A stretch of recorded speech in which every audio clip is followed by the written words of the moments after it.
A very good evening and a warm welcome to State of Business on Art Television. I'm Mariam Vijayaratna. Let's have a look at the headlines first.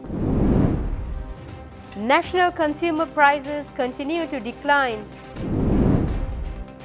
Sri Lanka's bank poised for boost from sovereign debt restructuring. News in detail. Sri Lanka's National Consumer Price Index continues to reflect deflation for the second consecutive month, primarily driven by repeated fuel price cuts. Consumer prices fell 0.7% year-on-year last month, deepening from the 0.2% decline in September, according to data released by the Department of Census and Statistics recently. On a monthly basis, prices also dropped by 0.5%, mirroring September's trend. This extended deflation underscores the significant impact of fuel price reductions on the overall price levels. Experts highlight that falling energy prices often cascades across various sectors, amplifying the effect. Food inflation rose to 1.3% year-on-year in October from 0.5% in September, though monthly food prices fell by 0.4%. Non-food inflation saw a sharper decline of 2.3% year-on-year compared to 0.7% in September. The Central Bank of Sri Lanka is set to hold its final policy meeting of the year next week to decide on interest rates. While further cuts may be on the table to boost demand, current rates are already supporting credit growth and stimulating economic activity. Looking ahead, the central bank anticipates exciting deflation by mid-2025, targeting a medium-term inflation rate of 5%, with potential temporary overshoots thereafter.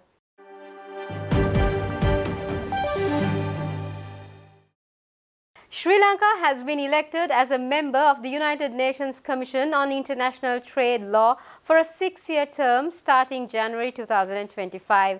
The election took place at the UN General Assembly, where Sri Lanka secured 177 votes, the second highest within the Asia-Pacific group and overall among the 31 elected members.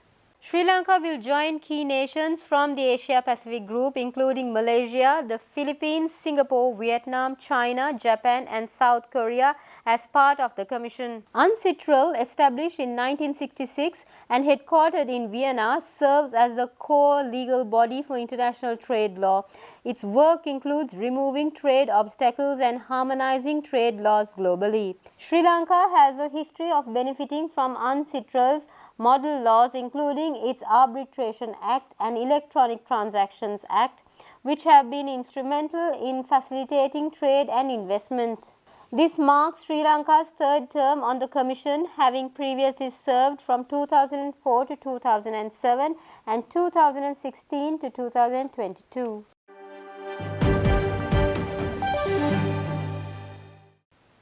Sri Lanka's banking sector could witness a notable improvement in credit profiles as the country approaches the completion of its sovereign debt restructuring, according to Fitch Ratings.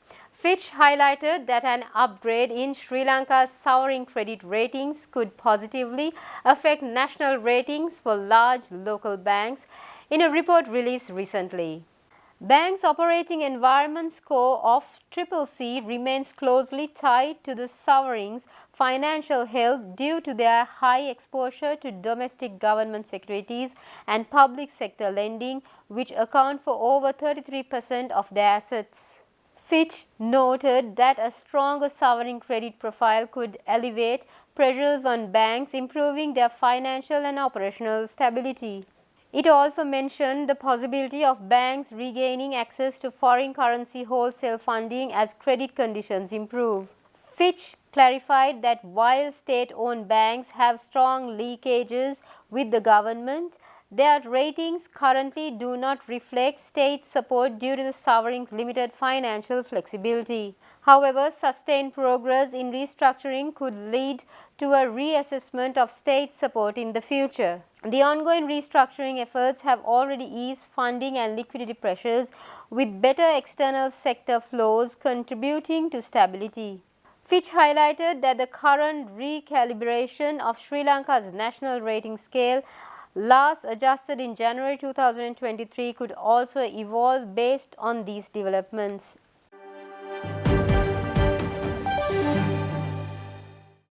Stay tuned, we'll be right back after this short commercial break.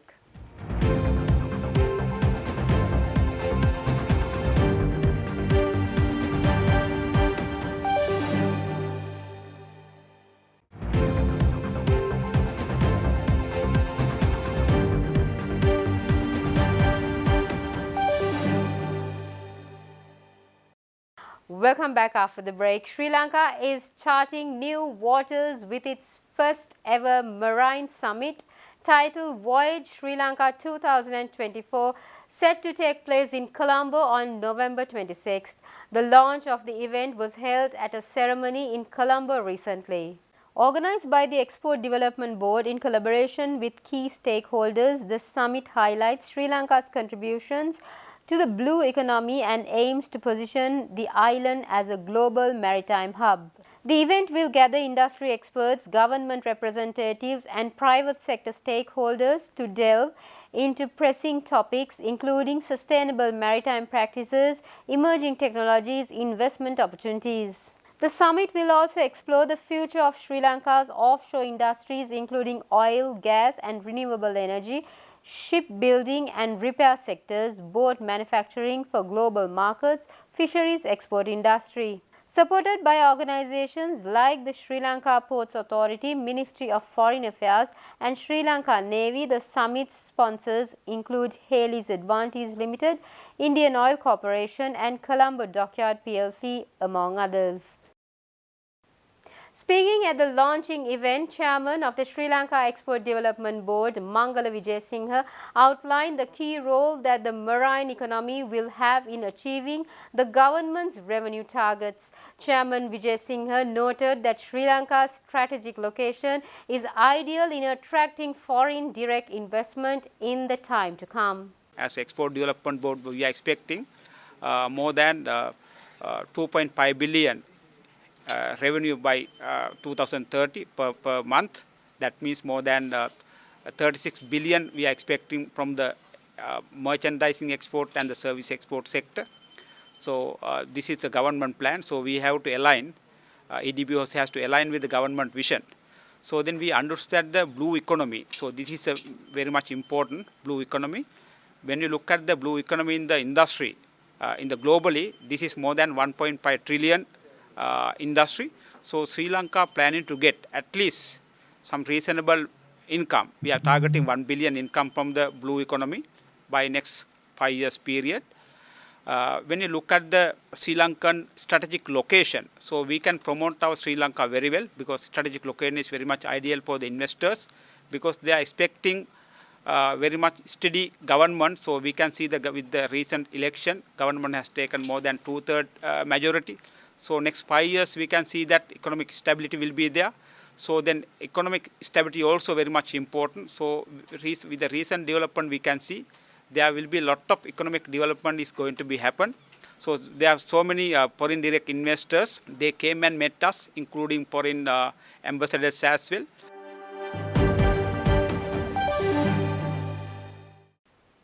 Singapore-based low-cost airline Jetstar Asia officially launched direct flights between Singapore and Colombo, becoming the only low-cost carrier to operate on this route. The inaugural flight 3K333 landed at Colombo's Bandaranaike International Airport, marking the beginning of an exciting travel chapter between the two cities. The service offers 5 return flights weekly operated by Jetstar's Airbus A320 fleet with options for morning or evening departures catering to both leisure and business travelers. With over 90,000 low-fare seats available annually, the route is expected to boost tourism to Sri Lanka and provide travelers across Southeast Asia with affordable access to its scenic coastlines, rich culture and vibrant cities. This gives everybody the chance to visit this wonderful country. And as I touched on earlier, we're seeing very good bookings, not just out of Singapore, but out of Australia and from our code share partners that are connecting in Singapore.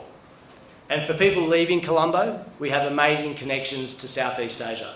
So it's a seamless transfer in Terminal 4. We truly believe this is the perfect place for customers in different parts of the world who connect through our hub in Singapore to have an amazing destination to visit. Our flights and low fares make Sri Lanka more accessible than ever before, helping to boost tourism to this country. And we're proud to be part of that.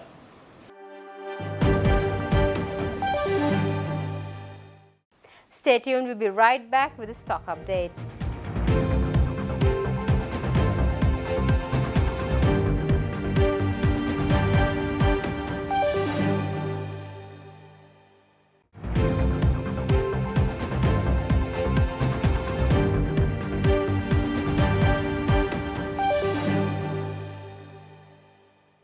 Welcome back after the break. Trading at Colombo Stock Exchange ended on a positive note today. The all-share price index gained by 72.17 points to close at 13,054.27, and the S&P SL20 gained by 10.31 points to close at 3,871.23. The turnover was 1.9 billion rupees and over 86 million shares were traded. Up next are Forex rates.